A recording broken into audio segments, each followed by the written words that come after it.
नमस्कार, मी शीला पाटील। आज आपण पाहणार आहे झटपट बनणारं कैरीचं लोणचं।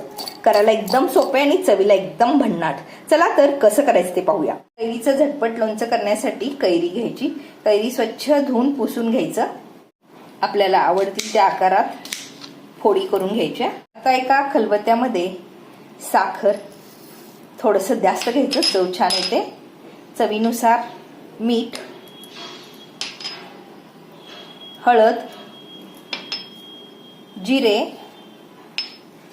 हिंगपूड आणि लाल तिखट हे सर्व मिश्रण छान एकत्र करायचं आणि थोडंसं बत्त्यांनी ठेचून घ्यायचं, म्हणजे मसाला छान एकत्र मिसळला जातो।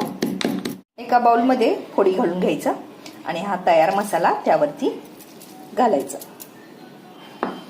आणि या पद्धतीनं घोळवून घ्यायचं। सगळीकडे असा मस्त मसाला लागतो आणि अगदी हे बघा, मस्त असं आपलं हे कैरीचं लोणचं तयार झालेलं आहे। अगदी झटपट बनतं, चवीला एकदम मस्त, करायलाही खूप सोपं आहे। तुम्ही या पद्धतीनं करून पहा आणि त्याच्या प्रतिक्रिया द्यायला विसरू नका। रेसिपी आवडली तर लाईक, शेअर, कमेंट करा आणि फॉलो करायला विसरू नका। धन्यवाद।